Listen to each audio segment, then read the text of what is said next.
Welcome, everyone, to the Inside Story podcast, where we take you behind the scenes of building diverse businesses and becoming a successful entrepreneur.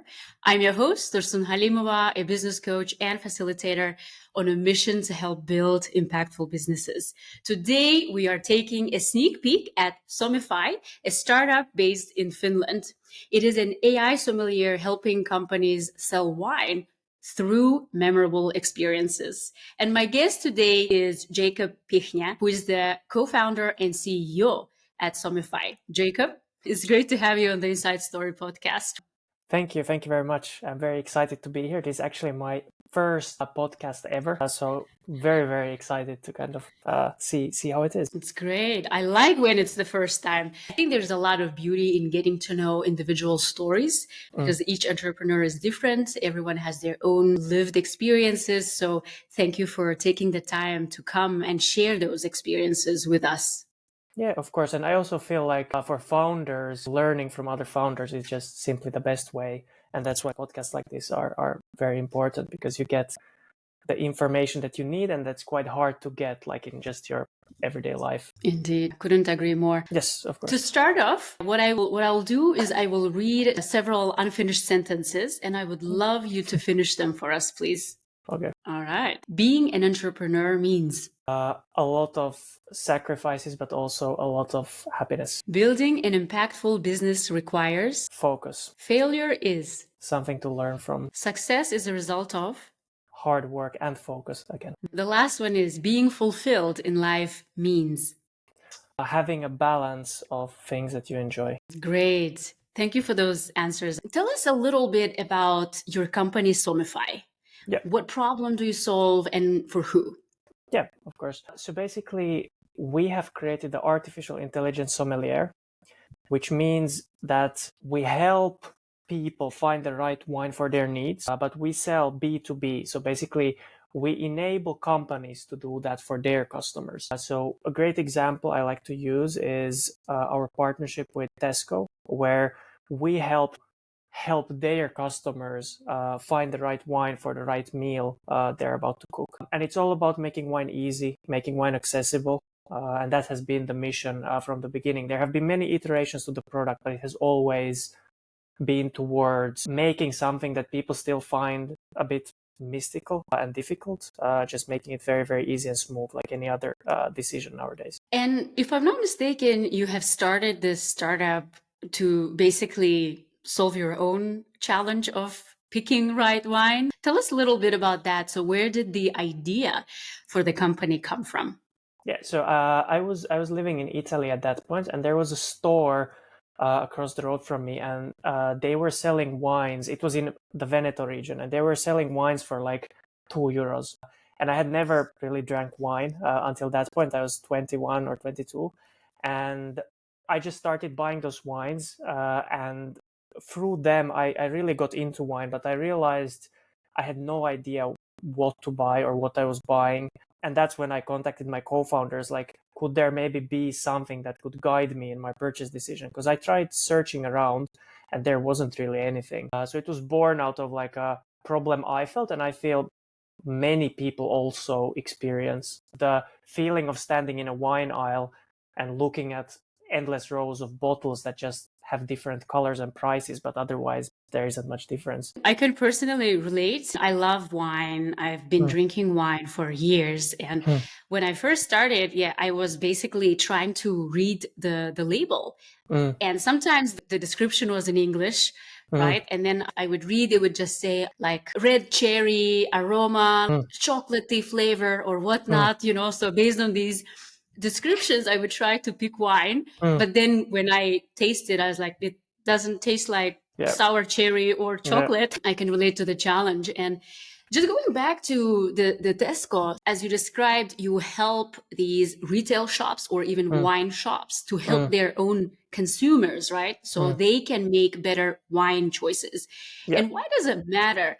Because I know I think you did a study, or you tried to evaluate the impact of consumers having kind of wine education, if you will, right? How does that impact their purchasing decisions? I think there was 40% conversion rate, if I'm not mistaken. Can you share a bit about that? Yeah, of course. So when we started the business, there is this research done into sommeliers that 72% of people will pay more for wine when it's paired exactly to their needs. And that's something that was like a starting point for us. And then as we have created our own solutions, we have been able to measure the impact of kind of what we do.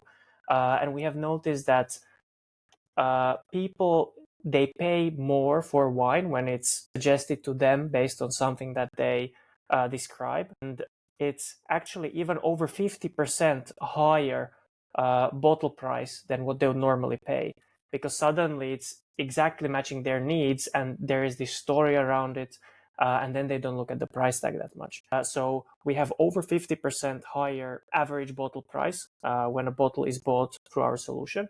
And also with Tesco, we had a 40% conversion. So if our solution was present, well, 40% of people buying a meal or a recipe actually also bought wine.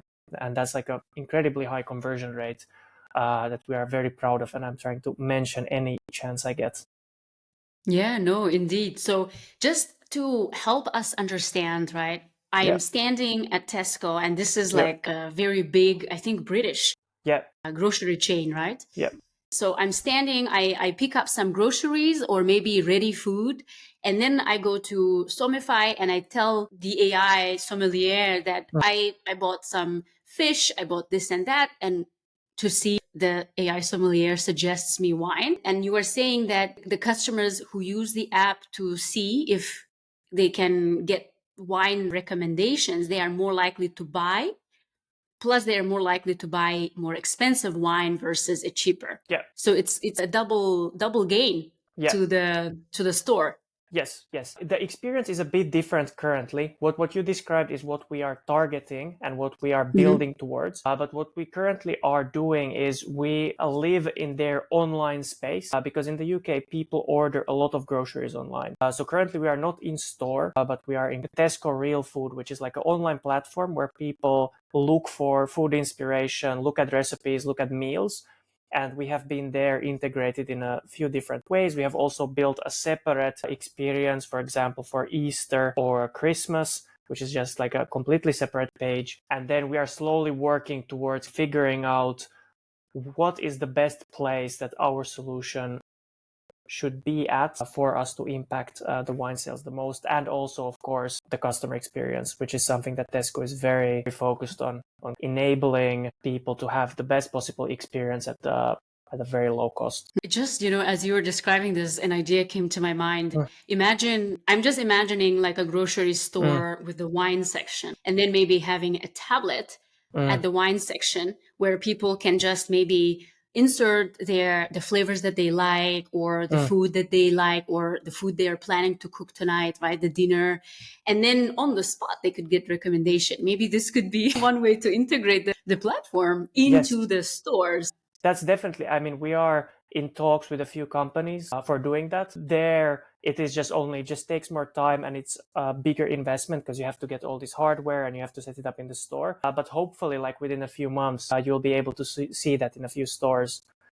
So that's very, very nice also that it came naturally to you, which means that it probably is also like a good idea, and that also other people will like it. Amazing. Well, exciting moments for Sommify.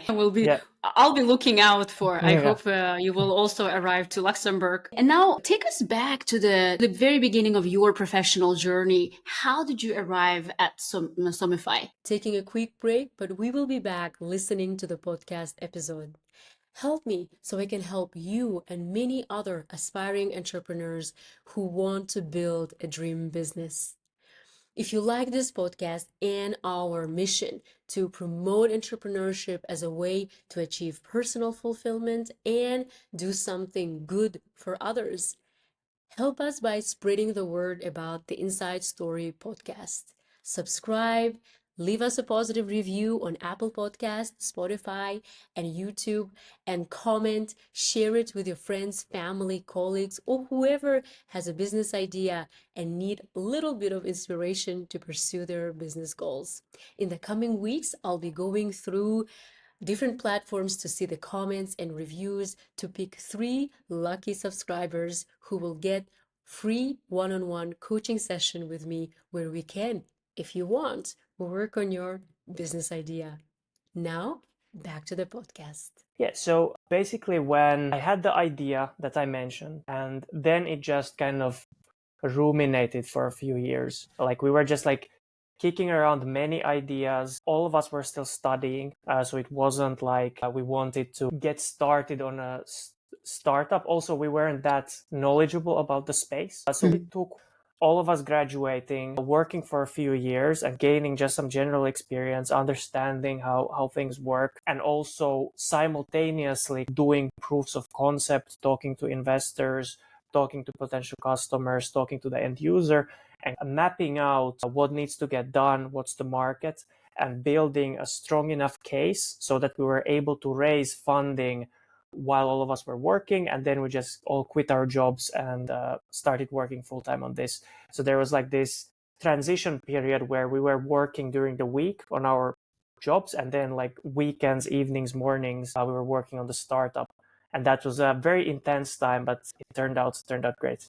Yeah. And how long was that period when you had to kind of multitask? I would say it was like the very intense time was like 3 to 4 months, and then like a less intense, it was almost a year when we were just like kicking about ideas. Many of my friends that are also now starting companies, that's exactly the approach they're taking. So it's like this during the weekend, and when you have time, you kind of slowly push it forward, and then when you finally feel you have it somewhat right, then you kick off. Yeah, that can be also maybe slightly safer approach for a lot of people who I talk to a lot of aspiring entrepreneurs. And one of the things that hold many back is the risk, the uncertainty. They don't want to give up their full-time job because that provides stability and security. And as you say, maybe this is an alternative way to start testing the idea as a side hustle. But then once you see that it has some validity and potential, then maybe it makes sense. As they say, burn your bridges, right? Quit your job and fully focus on the startup. Yeah, and you're able, because basically your idea early on, all you are trying to do is fail as quickly as possible. So, and if you are not able to fail the idea by like getting a lot of negative feedback or figuring out like for regulatory reasons it's not possible, that you can do quite, I would say, within reason, like during weekends and evenings. Because it's very research heavy, it's like talking to people, but it's not like you sit down and you like answer emails all day and like do, I don't know, accounting and like team meetings. So it's also like the starting of the startup is more of like, at least for us, it was more of like thesis work. And then you start doing a lot more concrete stuff once you figure out the demand and the market and all of that. Yeah. That's interesting. And as you mentioned, you started your company with 2 of your childhood friends. Yep. You are a first-time founder and you are not a tech person, but your friends are AI experts. How is it to build a business with your friends? And how did you convince them to join you on board and eventually quit their jobs and focus on Sommify full time? Yeah, it's probably everyone listening to this would be quite easily convinced to quit their job and go full time on a startup because it's very exciting. I mean, especially when you are just graduated, it's the perfect time to go on an adventure. And I think that's how also we thought about it. I mean, they're your very close friends. You like spending time with them, and now you'll just spend a lot of time with them. And there also come some of the downsides. So when you know someone very well and they're your very good friend, it also, when you work with them, it will affect the friendship. So I think for anyone thinking of starting a company with their friend, you just have to be kind of cognizant of the fact that it will affect the friendship because you will be dealing with difficult things. There will be challenges. You'll be working long hours.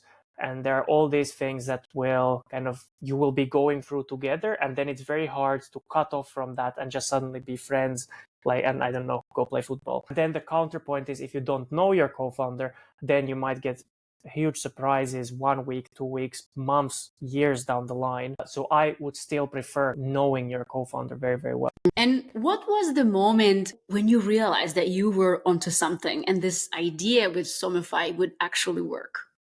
Yeah, I would say like it happens all the time when I just see someone trying any of our products and I see kind of the light bulb moment for them when they are like, now buying wine would be easy for me. So I think it's just, we did so many customer interviews, and every time end user says that they really like the solution and they would use it. And when you hear that enough, and every time you hear it again and again, it's not like a sudden realization, but it just comes slowly, I would say, over time with us. And then also when we searched for a sommelier early on, we just had a lot of interest from sommeliers wanting to join the company. And that was also a great signal for us that we are onto something. Talking of sommeliers, let's quickly discuss that part too, because I think it's quite interesting to our audience, because as I understand it, one thing that you did so well from the get-go was to work with a wine expert. None of you had wine expertise, right? As you said, you didn't know how to choose wine. So you brought along one of the best sommeliers in the world, Julie Dupont. To your earlier point, you got, I think, at least 8 out of 30 best sommeliers interested in coming on board. And then you ended up having to interview them where they had to sell themselves. I think this is a very nice position to be. To have so much interest then that you have to choose. Can you share a little bit about that experience and what did these sommeliers had to do in order to be selected and to join Sommify? Yeah, so it is a very interesting story. I'll try to keep it short, but basically we started actually building the product and we realized that we were coming up all the time against challenges that we had no idea what the answer was. And even Google or like there was no help. No GPT existed also at that time. So like it was always, we're wasting time doing a lot of research. So we thought we need to get like someone in who is very good. And we started contacting sommeliers. And first we started with like average sommelier, someone who maybe works in a restaurant. They have done some of the diplomas, and all of them said no to us. So we were not able to attract like the average sommelier. And then someone told me that like you need to think big and just go for the best and see what happens. So then I emailed 30 of the best sommeliers in the world. I found a list somewhere. And then 8 of them wanted to join the company. And that's also like a huge testament to like the thinking big and how it's a kind of self-fulfilling. If we would have gone the other way and we would have gone to like someone who maybe even isn't a sommelier and is just interested in wine, and we would have built the company around them, we would have been in a lot worse place. But what we actually needed to do was to just think like, let's go for the best in the world. And that worked out. And so we had 8 of these sommeliers and we created like a tournament. So we had a bracket style tournament where we put them 1 versus 1. So we had like 4 pairs of 1 versus 1. We gave them tasks and we gave them questions, and we saw how they would actually deal and work in the environment that we were thinking that we would kind of build. And through that, we were able to kind of filter out the best fit for us, which is Julie. She has a great background. She has also worked with tech a bit, so she also has that understanding, and also just her openness and flexibility and friendliness was what really sealed the deal for us. And that is something that we also repeat anytime we hire someone. So we give them a task that is basically one-to-one what they would do if they'll be working at the company. And that's a great way of figuring out if someone is a good fit or not. No, that's so nice from the get-go for the candidate themselves as well, right? It's nice to know if you are a good fit, if you could, get along culturally, but also as well as in terms of responsibilities. You kind of minimize the cost for both parties. Yeah. And now moving back to the raising, you mentioned that you raised external funding. You had pre-seed investment, I think a VC and family firm, a family office, and a couple angel investors. Yes. Yeah. And as you said, having the external funding helped you bring your co-founders on full time. Can you share a little bit with us, like what else has this funding, external funding, enabled you to do, which you wouldn't be able to do otherwise? Yeah. I think external funding, besides kind of the capital itself, because that's very, very self-evident, but I would say like external funding gives you a stamp of approval, which is very important when dealing with other investors, other startups, or companies. It gives you this aura that someone has done like a very good due diligence on you and has decided that this is a good idea, this will work, we believe in this, and kind of that opens a lot of doors. And also you are taken more seriously because when, for example, wine, it's a very traditional business, and coming in as someone who doesn't have a wine background, is young, you need these additional validation checks. And one of them is, for example, having investor backing, which suddenly makes it like a serious company.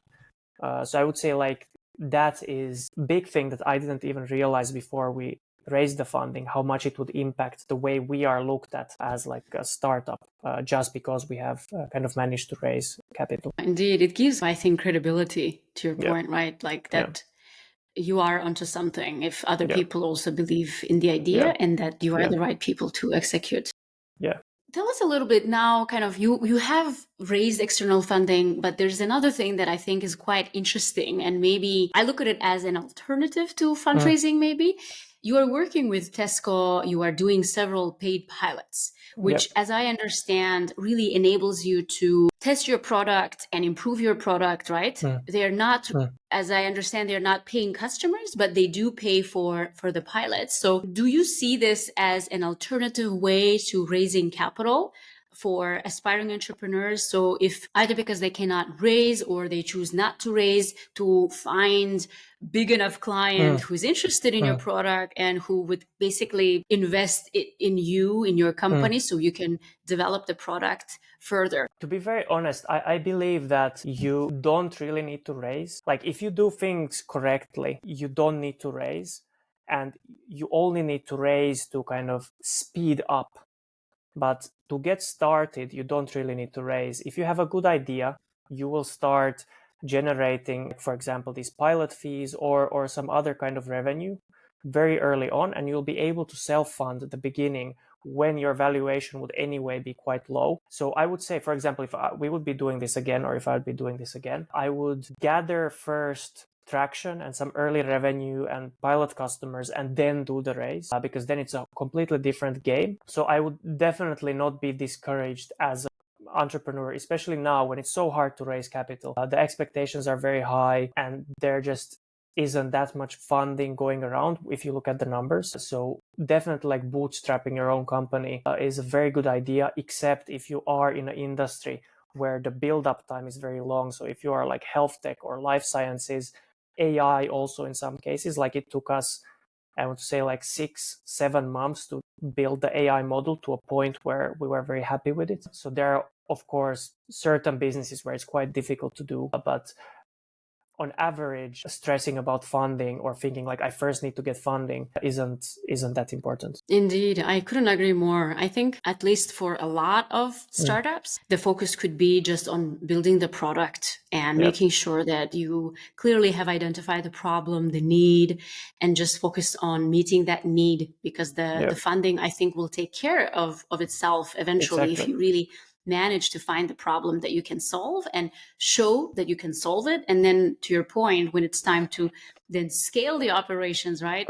The external funding can be a booster for this. And talking now about, so it's so important to have such kind of key stakeholders like big companies, right? To be able to work with. And it's amazing. Tesco is, I think, the biggest wine seller, one of the largest, right? So you have ended up with one of the largest wine sellers in the world and have them basically come on board and test your product. It's very difficult though, like it requires you to identify and reach the right decision makers. Tell us a little bit about how do you go about reaching the decision maker, and then how do you get them say yes to have a call or maybe a demo session where you can pitch your startup.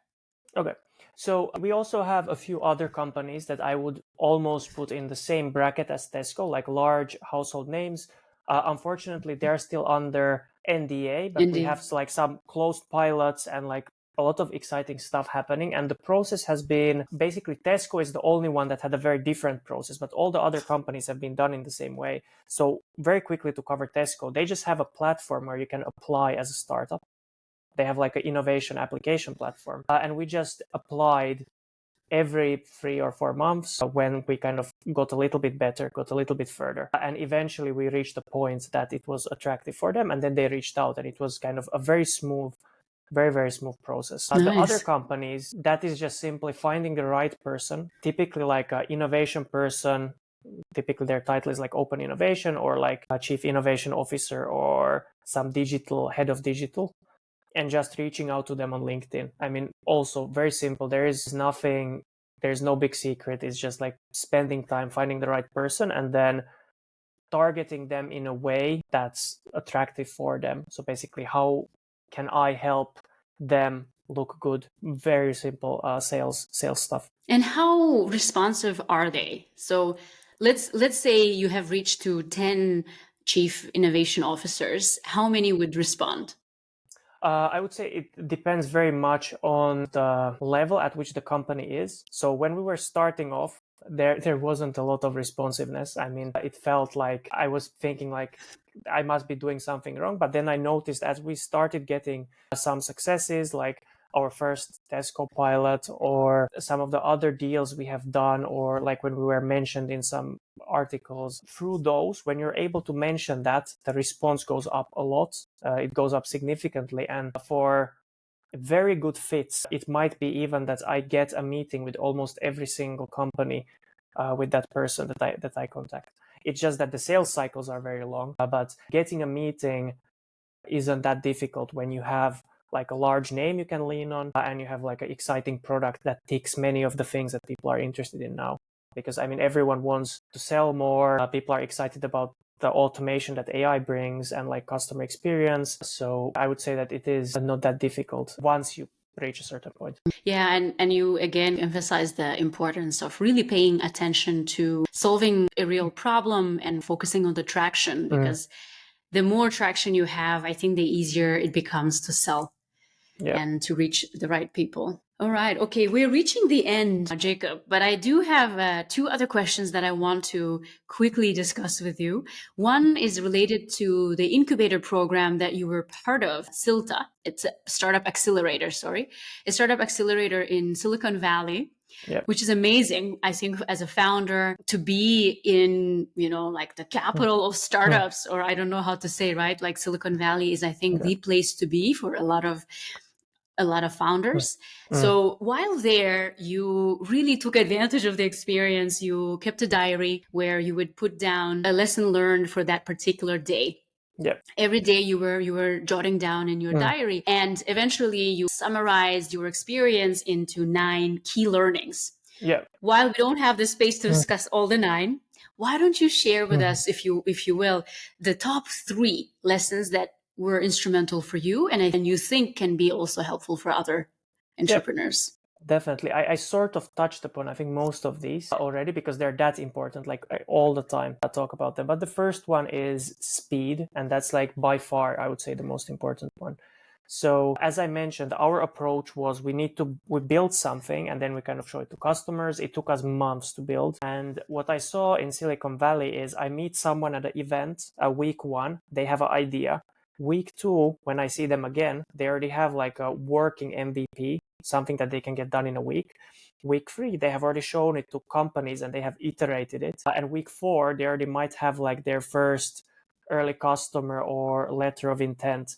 And so they go in like 1 month, what took us like almost a year. And when I saw that, it's one of those things where once you see it and you understand the power of it, then you just start doing it. And it's funny how suddenly you are able to do it. Like before, you were always thinking about months, and suddenly when you start thinking about days, you cut off a lot of the useless stuff. So, for example, we launched a new product recently, and instead of months, I think we had it in 9 days working so that the customer was able to test it. And like in 6 days, we were able to internally test it.